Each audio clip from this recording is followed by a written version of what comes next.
저는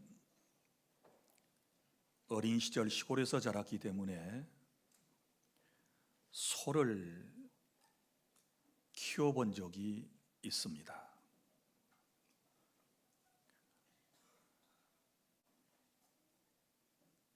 어느 날 제 마음속에 우리 집에 소가 없었으면 좋겠다라고 하는 생각을 했습니다. 왜냐하면 여름 방학이 되면 소를 먹이기 위해 오후 내내 풀을 찾아다니면서 소가 풀을 뜯어먹게 하고, 또 저녁 때가 되면 망태에다가 꿀을 가득히 채워서 돌아오는 것이 너무나도 어린 저에게는 버거웠기 때문입니다. 겨울에는 몇백 킬로나 나가는 소를 먹이려면 볏짚을 작두로 잘게 자른 다음에, 그리고 사료를 섞어 소의 여물, 쇠죽을 끓여서 소를 먹여야 합니다. 소라고 하는 짐승은 많이 먹고 많이 배설을 합니다. 그래서 며칠에 한 번은 외양간에 소똥을 치우고 새로운 지푸라기를 깔아주어야 소가 쾌적한 환경에서 잠을 자고 활동을 하며 겨울을 지낼 수 있습니다. 이런 소가 없으면 외양간과 구유는 깨끗할 것입니다.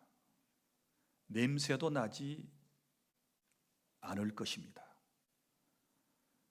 소를 키우고 소를 돌보는 수고도 아니해도 되는 것입니다. 그러나 여러분, 소가 만약에 없으면 농사를 하기 위해서 논밭은 누가 갈아야 하겠습니까? 소가 없으면 사람이 삽이나 괭이, 쇠스랭이 이런 것들을 가지고 땅을 파는 수고를 해야 합니다.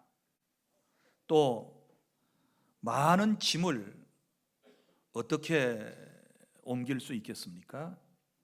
소달구지에 싣고서 소가 옮기는 것이 여러분 쉬운 방법입니다. 그런데 소가 없으면 사람이 그 수고를 해야 하는 것입니다.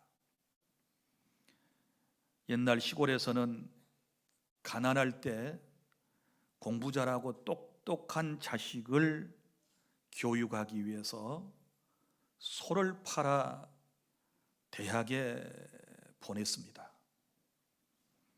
그만큼 소라고 하는 것은 우리 일상생활에 뗄래야 뗄 수 없는 그런 존재였습니다. 물론 오늘 말씀에 기록한 대로 소를 키우는 일은 힘들고 어려운 일입니다. 소를 키우는 외양간은 냄새가 납니다. 그러나 그 소의 힘으로 농부들은 농사를 하고 살았습니다. 오늘 말씀, 소가 없으면 구유는 깨끗하려니와. 구유뿐이겠습니까? 외양간은 깨끗하려니와 소의 힘으로 얻는 것이 많으니라. 이렇게 말씀을 우리에게 하나님께서 주셨습니다. 세상 살다 보면 우리 눈에, 우리 주변에 내 곁에 없으면 편해 보이는 것들이 있습니다. 그것이 무엇일까요? 먼저는 자동차입니다. 여러분, 자동차가 없으면 자동차 사고로 다치거나 죽는 사람이 없어서 좋겠지요. 또 자동차가 없으면 기름값이 안 들 것이고 세차하는 수고도 안 해도 될 것이고, 그리고 주차를 하기 위해서 애쓰고 남과 다툴 필요도 없을 것이고, 또 보험료를 납부하는 이런 일을 안 해도 될 것입니다. 적어도 차가 없으면 그러는 것입니다. 그런데 만약 차가 없다면 여러분은 먼 길을 걸어서 오고 가셔야 합니다. 그리고 지금처럼 차가 없다면 그렇게 빨리 왕래하실 수가 없을 것입니다. 목포에서 서울 옛 한양까지 여러분 만약에 걸어서 간다면 얼마나 걸릴까요? 참으로 많은 시간이 걸릴 것입니다. 그런데 지금은 우리가 자동차로 이동을 해도 3시간 남짓, 또 KTX를 이용해도 뭐 한 2시간 남짓, 이런 시대에 우리가 살고 있습니다. 다 자동차의 혜택을 보고 사는 것이지요. 만약에 자동차가 없다면 무거운 짐은 어떻게 운송을 할 것입니까? 많은 짐을 어떻게 우리가 운송을 할 수 있겠습니까? 또 우리 주변에 내 곁에 없으면 편해 보일 것 가운데 하나가 바로 아이들입니다. 집에 애들이 없으면 얼마나 조용할까요?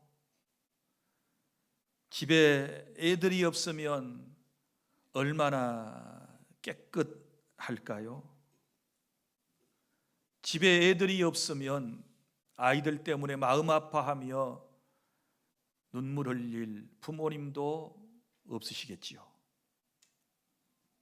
집에 애들이 없다면, 자식이 없다면 교육비도 그렇게 많이 지출하지 않겠지요. 그러나 여러분, 만약에 가정에 아이들이 없다면 아이들을 통해서 얻을 수 있는 기쁨, 웃음, 행복감, 그리고 가문을 이어가는 이런 일은 없을 것입니다. 또 우리 주변에 불편해 보이고 없었으면 하는 대상 가운데 어떤 분들이 있을까요? 노인들입니다. 나이 드신 분들, 사회도 주변의 사람들도 별로 달갑지 않게 생각을 합니다. 왜냐하면 부양비가 너무 많이 들고 일을 하는 젊은 사람들이 너무 많이 부담을 해야 하기 때문에 그렇습니다. 노인이 없으면 집안의 고부간의 갈등도 없을 것입니다. 그리고 병든 부모를 보살핌으로 발생하는 경제적, 심리적, 육체적 부담감과 그리고 피곤함이 없을 것입니다. 그러나 여러분, 부모와 노인이 우리 곁에 계심으로 우리가 얻는 것이 얼마나 많이 있습니까? 부모님이 계시면 모시는 거 힘들기도 하지만 심리적 안정감이 있지 않습니까? 그리고 노인을 통한 지혜는 노인이 없으면 어디서 배울 수 있겠습니까? 또 어떤 사람들은 더러 이런 생각을 합니다. 오늘날의 가정에 문제가 너무 많이 있고 또 부모님을 통해서 어린 시절에 너무나도 많은 상처를 받은 사람들이 소위 말하면 나는 저런 아버지 같은 사람, 저런 어머니 같은 사람하고 살지 않을 거야. 두 분이 살아가는 모습을 보면서 엄청난 상처를 입고 내린 결론, 나는 혼자 살 거야. 나는 혼자 살고 말 거야. 그래서 독신주의가 늘어가고 있지 않습니까? 그런데 독신으로 살면 나름대로 편할 수 있겠지요. 또 혼자 사니까 생활비 덜 들겠지요. 간섭하는 사람 없으니까 싸울 일도 없겠지요. 자신이 하고 싶은 것 다 하고 다니고 싶은 것 다 다니며 마음껏 살 수 있겠지요. 그래서 요즘 젊은 사람들이 혼인을 깊이 하고 있습니다. 자기 인생을 자기가 즐기겠다는 것입니다. 일리가 있습니다. 그러나 여러분, 인생은 외로울 때가 있습니다. 적적할 때가 있습니다. 누군가인가 위로를 받아야 할 때가 있지 않겠습니까? 속마음을 털어놓고 싶은 상대가 있어야 세상을 살아가는 것 아니겠습니까? 이럴 때 누가 여러분의 곁에 있습니까? 건강할 때야, 젊을 때야 혼자 즐기며 살아간다 할지라도 병들고 나이 들고 외로우면 사람이 필요한 것입니다. 그리고 혼자 살면 가족을 통해서 얻는 기쁨은 없을 것입니다. 가족 공동체는 참으로 신비합니다. 어쩔 때는 너무 힘들고 어쩔 때는 혼자 살았으면 하는 바람을 갖기도 하지만, 그러나 또 가족을 통하여 얻는 기쁨, 행복이라고 하는 것은 말로 표현할 수가 없습니다. 또 우리는 이 사회를 보면서 이런 생각을 하지 않습니까? 정치하는 사람들이 타락하고 국민의 혈세를 축내는 아무런 쓸모도 없는 사람들이다, 이렇게 생각을 하고 정치 체제를 그리고 정치인들을 부인하는 사람들이 있습니다. 그러나 여러분, 만약에 국가가 없고 어떤 제도와 정치와 정치인이 없다면 이 사회가 어떻게 될 것 같습니까? 자유스러울런지는 몰라도,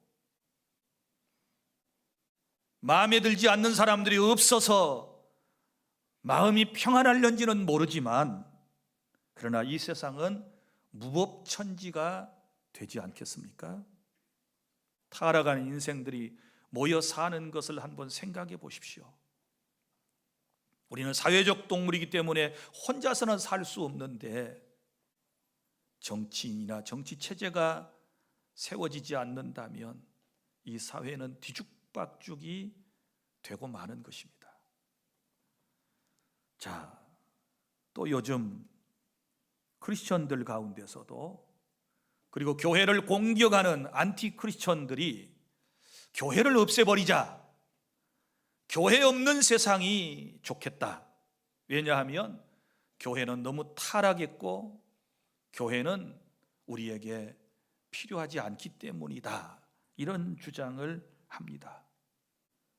또 성직자가 타락하고 못된 짓을 많이 하는 사람들, 많이 하는 이런 경우를 보기 때문에 교회와 성직자를 없애버리자, 이렇게 말하고, 또 어떤 사람들은 나는 크리스천이고 그래서 예수님도 믿고 하나님도 알고 그의 삶을 살아가기를 원하지만 나는 교회는 나가지 않겠다, 나는 교회는 출석하지 않겠다라고 하는 소위 여러분이 잘 아시는 가나안 교인이 증가하고 있습니다. 가나안, 거꾸로 하면 안 나가.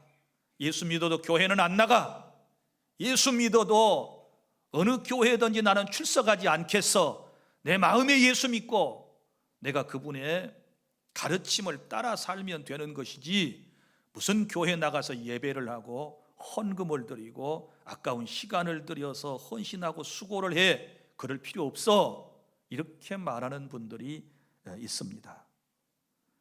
여러분, 교회를 다 문 닫아버리고 목회자가 없다면 참 편리하시겠지요.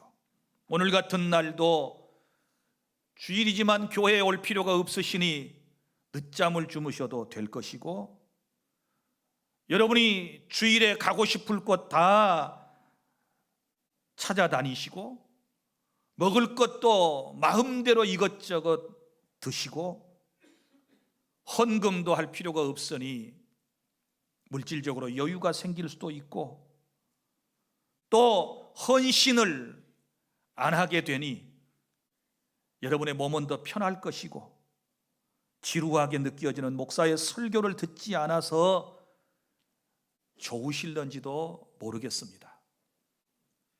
그러나 여러분, 하나님께서는 구원받은 여러분들을 하나의 공동체로 모이게 하셔서 소위 교회라고 하는 거룩한 기관을 이 땅에 주님께서 세우셨습니다.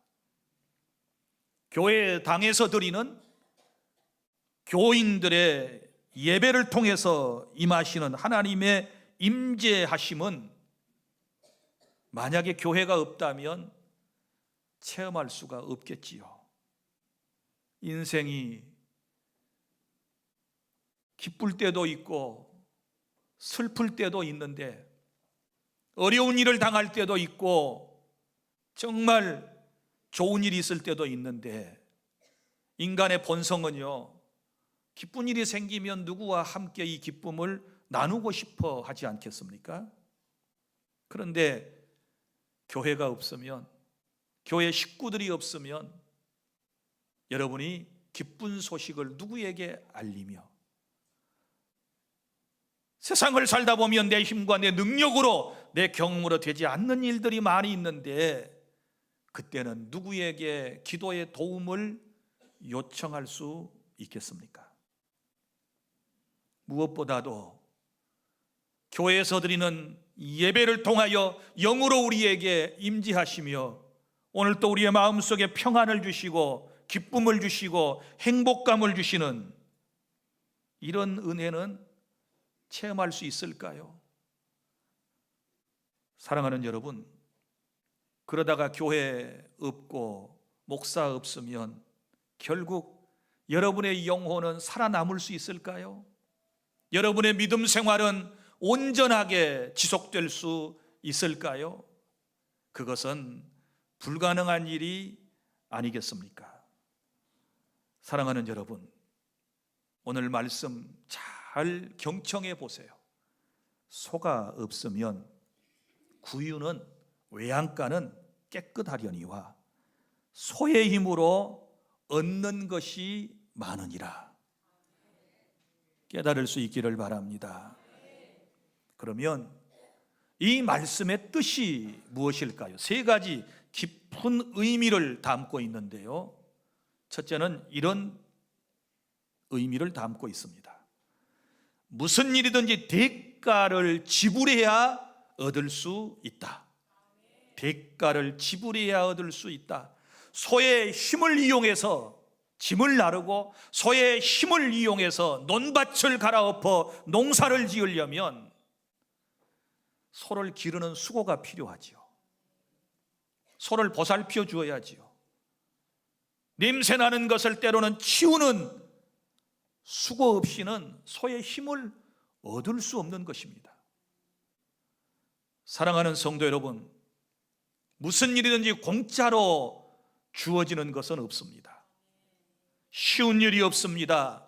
힘들지 어렵지 않은 일이 세상에는 없는 것입니다. 대가를 지불해야 귀한 것을 얻을 수 있다 라고 하는 말씀입니다. 우리 영적으로도 그렇지 않습니까? 우리가 전도하는 수고가 있어야 한 영혼을 구원해낼 수 있고 그가 하나님의 백성이 될 수 있지 않겠습니까? 전도하는 수고로움 없이 어떻게 가족을 구원할 수 있으며, 전도하는 수고와 헌신과 희생 없이 어떻게 이웃을 주님께로 인도할 수 있겠습니까? 뿐만 아니라 기도하는 수고 없이 어찌 하나님의 응답을 받을 수 있겠습니까? 내가 원하는 말을 얻기 위해서 하나님께 기도하는 수고가 있어야 하나님께서 그 기도를 들으시고 우리에게 응답의 역사를 주실 줄 믿습니다. 여러분의 헌신의 수고를 통해서 가정이 세워지고, 여러분의 헌신의 수고를 통해서 건강한 우리 주안교회가 세워졌고 또 세워져 가고 있음을 믿으시기를 바랍니다. 공부하는 수고 없이 꿈이 이루어질 수 있겠습니까? 소가 없으면 구유는 깨끗하려니와 외양간은 깨끗하려니와 소의 힘으로 얻는 것이 많다라고 하는 이 말씀의 뜻은 무슨 일이든지 대가를 지불하고 얻는 것이다.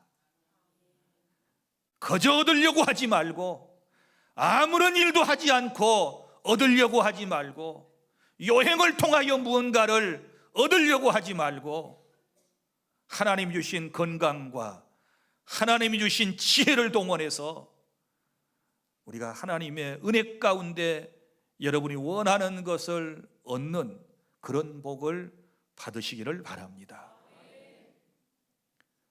그리고 두 번째 의미는 세상의 모든 것이 다 필요하다라고 하는 뜻을 담고 있습니다. 소가 없으면 구유는 깨끗하려니와 소의 힘으로 얻는 것이 많다라고 하는 말은 여러분, 세상의 모든 것을 긍정적으로 바라보아라, 긍정적인 생각을 가지고 바라보아라 라고 하는 의미를 담고 있습니다.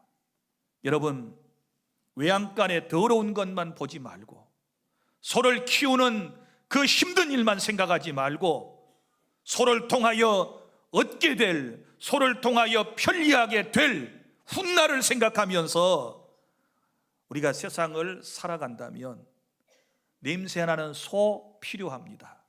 냄새나는 외양간 필요한 것입니다. 세상의 모든 것들 필요 없는 것이 없습니다. 여러분, 문제가 있고 내 마음에 들지 않는다고 해서, 힘든 일이라고 해서 여러분 다 버릴 일이 아니라고 생각을 합니다. 그것으로 생각해 보면 얻는 것이 더 많을 수 있습니다. 그 사람을 통하여 우리에게 이득이 되는 것이 더 많을 수도 있다는 사실을 기억하시기를 바랍니다. 중국에서 있었던 일입니다. 1958년도에 중국의 모택동이 한 시골 마을을 순찰하게 되었습니다. 거기서 무엇을 보았는가 하면, 넓은 들녘에 이제 추수기가 다 되었는데 수많은 참새떼들이 날아들어서 그 곡식을, 연걸어가는 곡식을 다 쪼아먹는 안타까운 모습을 보았습니다.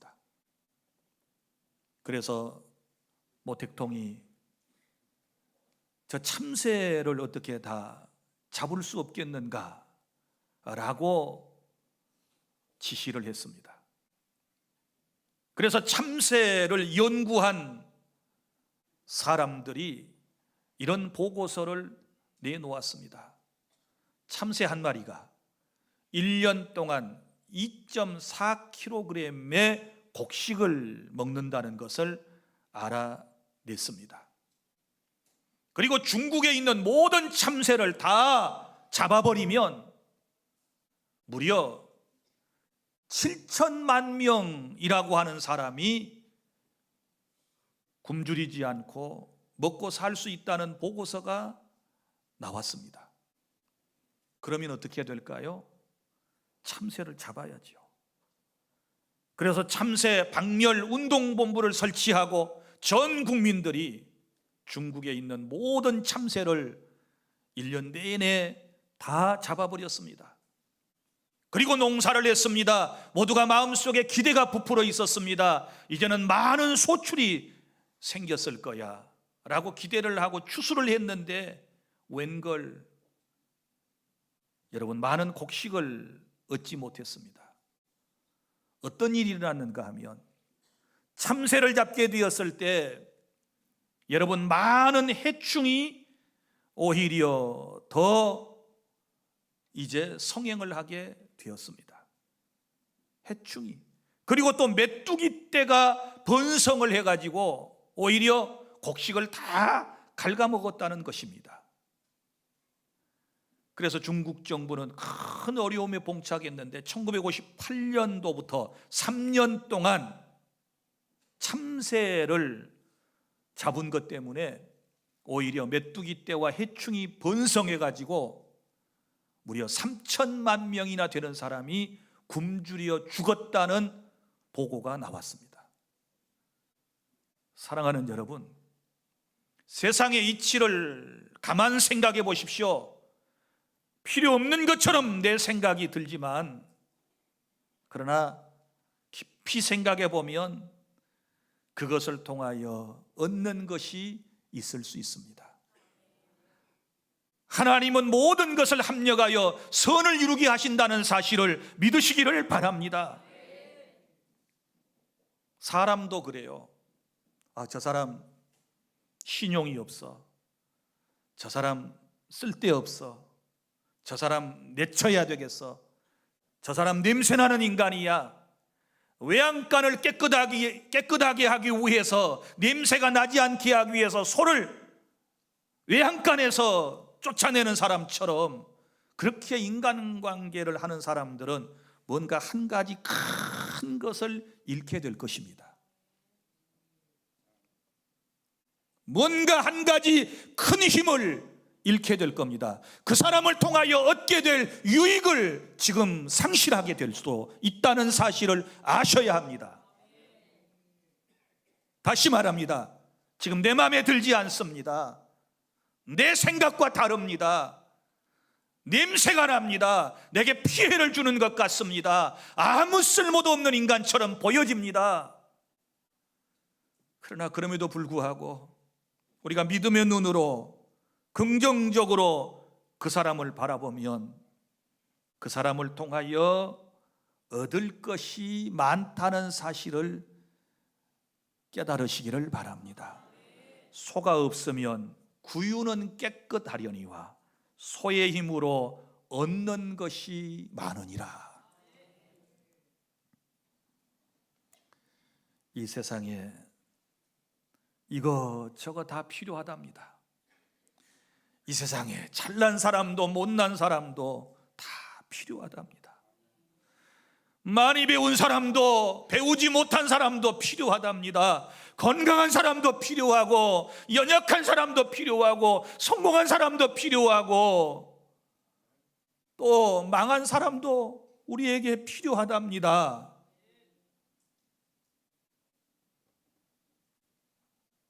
오늘 말씀 꼭 마음판에 새기셨으면 좋겠습니다. 그 다음에 세 번째 오늘 본문의 뜻은 큰 유익을 위해서 작은 유익은 희생할 줄 알아야 된다라고 하는 하나님의 강력한 메시지가 여기에 있습니다. 큰 유익을 위해서 때론 작은 유익을 희생할 수 있어야 한다. 아브라함을 보십시오. 갈대아 우르라고 하는 동네에서 부모를 모시고 평안하게 살아가고 있었습니다. 어느 날 하나님께서 그에게 찾아오셔서 말씀하셨습니다. 아브라함아, 너는 내 고향 본토 친척 아버지 집을 떠나 내가 너에게 지시할 땅으로 가라. 이렇게 말씀을 하셨습니다. 소위 말하면 땅을 약속해 주신 겁니다. 그걸 우리는 약속의 땅이라고 그럽니다. 이때에 아브라함은 자기 고향 땅에서 평안히 살 수 있었습니다. 행복하게 가족들과 함께 살 수 있었습니다. 그러나 그는 집을 떠나는 그 순간부터 고생이 시작되었습니다. 삶의 역경이 시작되었습니다. 그러나 결국은 약속의 땅 가나안을 차지하게 되고, 그는 열국의 아비가 되고, 그리고 또한 하나님께서는 그 아브라함을 통하여 인류를 죄에서 구원하실 메시아를 이 세상에 보내셨고, 그래서 우리가 구원받는 놀라운 은총을 입게 되었다는 사실을 믿으시기를 바랍니다. 고향 본토 친척 아버지 집을 떠나지 않았더라면 어찌 되었을까요? 큰 유익을 놓치는 것입니다. 또 창세기에 보면 이런 얘기가 나오지 않습니까? 야곱이라고 하는 사람이 사랑하는 라헬이라고 하는 처녀를 자기 아내로 삼기 위해서 무려 14년 동안이나 장인될 사람의 가정에서 수고하는 일이 있었습니다. 큰 것을 얻기 위해서 작은 것을 희생하는 것입니다. 또한 모세의 삶을 보십시오. 모세는 이집트의 공주의 아들이었고, 그는 유력한 그런 왕위를 계승받을 수 있는 그런 사람이었습니다. 그런데 그가 하나님을 만나고 난 이후에는 하나님의 나라 백성들과 함께 고난받고 난 이후에 영원한 하나님의 나라에 들어가는 것이 더 유익이고 더 놀라운 하나님의 은총이라고 하는 사실을 깨닫고, 그런 모든 작은 것들을 다 포기하지 않고 주님의 백성들과 함께 고난당하는 길을 선택하지 않습니까? 그리고 난 다음에 모세라고 하는 멋진 인생이 탄생한 것입니다. 큰 유익을 위해서, 그리고 저 영원한 하나님의 나라의 영광을 바라보며 우리는 현재의 슬픔도 역경도 고난도 포기하고 그것을 바라볼 줄 아는 우리 모두가 될 수 있기를 바랍니다. 소가 없으면 구유는 깨끗할 수 있습니다. 소가 없으면 외양간은 냄새가 나지 않을 수 있습니다. 그러나 소의 힘으로 얻는 것은 없다는 사실을 기억하시기를 바랍니다. 이런 진리를 잘 깨닫지 못해서 외양간에서 소를 다 쫓아낸 사람들, 외양간에서 냄새 안 나게 하려고 소를 끌어낸 사람들, 이제 다시 소를 불러들여야 합니다. 믿습니까? 소를 다시 외양간에 불려들여서 구유에 음식을 주어서 먹이고, 냄새나는 외양간을 치우고, 그런 헌신과 수고를 지금부터 시작하게 되면 우리 하나님께서 소의 힘으로 얻는 것이 많다라고 말씀하신 것처럼 그 이후에 하나님께서 더 큰 은혜와 복을 저와 여러분에게 허락해 주신다는 사실을 믿으시기를 바랍니다. 본문 다시 한번 큰 소리로 낭독하고 마칩니다. 시작. 소가 없으면 구유는 깨끗하려니와 소의 힘으로 얻는 것이 많으니라. 아멘. 기도하겠습니다.